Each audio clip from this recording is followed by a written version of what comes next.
This man had a very unusual way of drinking. In his hand, holding the glass, was a scorpion, and he had to drink the whiskey in one gulp without being stung. As he slowly lifted the glass, the scorpion moved, but the fearless man remained undistracted. This was Bond, driven by a desire for death. But why would a top agent have such a thought? Everything traces back to a mission that had left him disheartened. A few days earlier, Bond had arrived at a secret MI6 base, only to find the place littered with the corpses of his colleagues. Worse still, the hard drive containing the list of agents worldwide had been stolen. If the information leaked, the consequences would be disastrous. Without thinking, Bond rushed after the assassin, and when he was spotted, the target attempted to crash through a crowded market.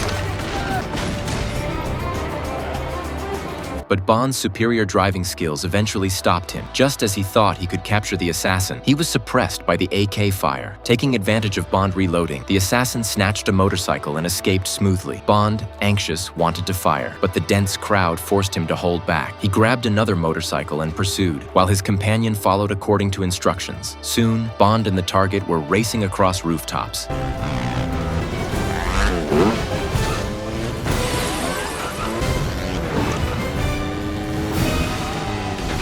The assassin did not realize that his accomplice had blocked the way ahead, following directions from HQ. At this critical point, trapped with danger ahead and behind, the assassin leaped onto a train to escape. Surprisingly, Bond rode his motorcycle straight into a guardrail.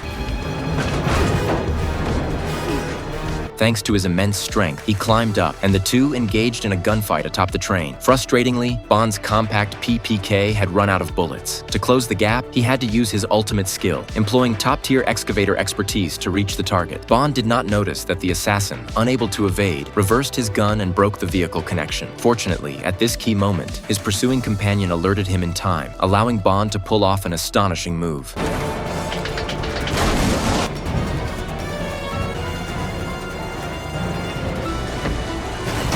After passing through a tunnel, he suddenly tackled the assassin onto the train car, but the assassin grabbed an iron chain and struck back. Initially, Bond was pushed back, but he seized a moment in the assault, grabbed the assassin's leg, and knocked him down. He clamped the assassin's neck with a tag, but the assassin broke free. Another tunnel approached. His companion had set up a sniper, but the two struggling made aiming impossible. Faced with national security stakes, M ordered his last chance gamble: fire. The unexpected occurred. Bond was hit and fell from hundreds of meters into the water. Believing Bond was doomed, M issued a statement, but unexpectedly, Bond survived. Disheartened, he avoided further MI6 contact and drowned his sorrows in alcohol until he saw an accident report on TV. Seeing the living faces he knew turned into coffins ignited Bond's fury. He had to make the perpetrators pay. The next day, he appeared at M's house, and to ensure Bond's physical condition, MI6 conducted another fitness test. Though the veteran's physical abilities were no longer at their peak, M told Bond he passed the test, a mark of absolute trust in this top agent. Returning, Bond provided new clues. By analyzing fragments of bullets, he quickly identified the target and learned the assassin would appear in Shanghai in a few days. With the flight information in hand, Bond trailed the target from the airport, and soon the target arrived at a building. Surprisingly, the assassin immediately shot the security guards upon entering, showing no attempt to conceal his actions. To understand the assassin's objective, Bond followed and jumped onto the elevator at the last moment. But age had its toll. Halfway up, Bond struggled to maintain his grip. The pride of a top agent kept him gritting his teeth until the elevator stopped. When he pried open the elevator doors, Bond quickly spotted the target. The assassin's goal was to assassinate someone on the opposite floor. What Bond didn't know was that the assassin had already spotted him. As the assassin began to target the opposite person, he fired at Bond. Fortunately, the glass interference meant only Bond's shadow was hit, allowing him to react and grapple with the assassin.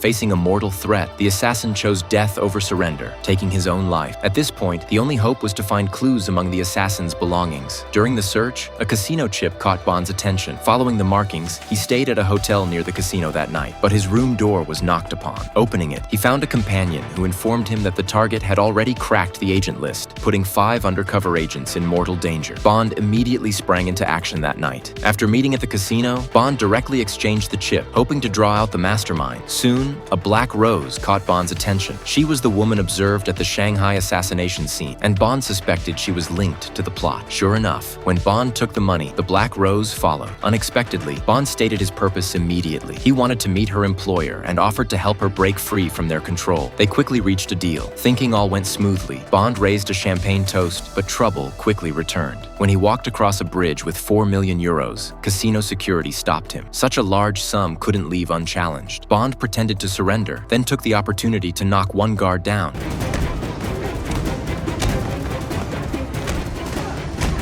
But as he turned, the previously knocked down fat man tackled him off the bridge.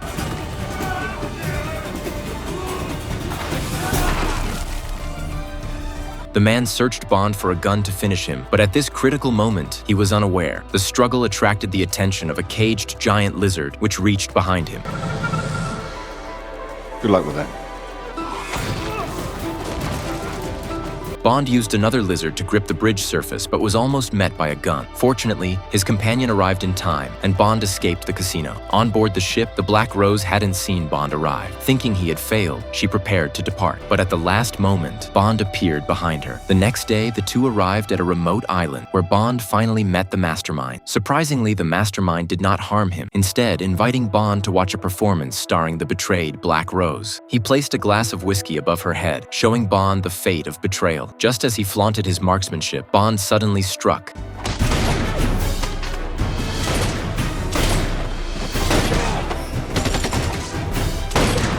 At that moment, MI6's helicopter arrived. Bond had already secretly activated radio tracking. Silva was then captured and taken to MI6's secret base. Bond learned that Silva had once been trained by M, but was abandoned for defying the regime, prompting his revenge against MI6. Believing the crisis was over, everyone began decrypting Silva's computer, but the real danger was just beginning. Q stared at the complex encryption in confusion, but Bond quickly noticed anomalies. Following his advice, Q began cracking the code, revealing a map of London's underground network. Just as everyone was baffled, all manhole covers on the streets suddenly opened. What's going on? Realizing something was wrong, Bond rushed toward Silva but was a step too late. The guards were already down. Seeing the open sewer stairs, Bond chased down and glimpsed Silva's figure. Guided by Q, Bond deduced that Silva would head to the subway station. When Bond tried to open a door, it was jammed. And to make matters worse, the subway was arriving. His attempts to force it open failed, but he finally used his gun to pry it. Entering the subway, he scanned the crowd, but Silva was nowhere to be seen. Bond had to rely on Q's eagle eye. In the last minute before departure, Bond spotted Silva and leapt onto the subway's rear.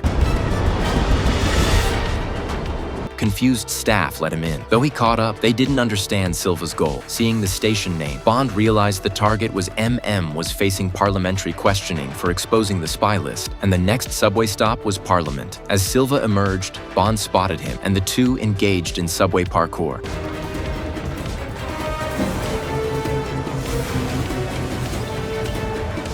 Reaching the subway tunnel, police were everywhere, trying to distract Bond. While pondering Silva's route, a half-open iron door caught his attention. Following it, he finally trapped Silva at a ladder. Believing Silva had escaped, Bond was shocked when Silva pressed a button on his chest.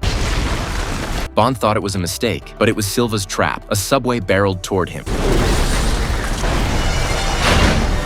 Bond dodged in time, but Silva escaped, coordinating with accomplices to reach Parliament with police cars. Ironically, M was still facing parliamentary scrutiny when the hall door burst open.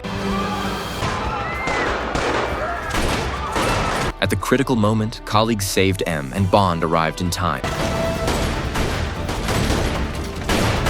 Bond, he shot a fire extinguisher to obscure vision, and Silva, realizing the chance was lost, fired blindly into the air before retreating. Bond, having saved M, devised a plan. He led M away and had Q plant a bug in Silva's system, luring him to Bond's family estate, Skyfall. Entering the house, an old man appeared with a gun. He immediately recognized Bond. James Bond. Bond had once been the estate's caretaker. Learning there was only a single shotgun, they realized it was insufficient against Silva and began preparing. M fashioned bombs from light bulbs. Bond set traps under the floorboards and, with Whitebeard, sealed doors and windows. As night fell, a group of assassins approached the estate. As they neared the door to blow it open, Bond struck from a car behind them.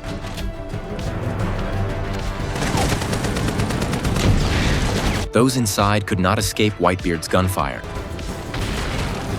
M's preset bombs also worked, eliminating other intruders. When the last two infiltrators entered, the old man's shot failed to stop them. Bullets dropped from his nervous hands as the killers advanced. At the critical moment, M confronted another intruder first. Though armed only with a handgun against a submachine gun, the intruder was quickly subdued. Fortunately, Bond arrived just in time. Outside, the sound of a helicopter confirmed Silva had really arrived. Bond fired to draw attention, allowing the old man and M to escape through a secret passage. As Bond faced the approaching assailants, Silva's bombs were hurled in. Bond retreated, noticing a gas tank which he rigged with a fuse before escaping through the passage. Seconds later,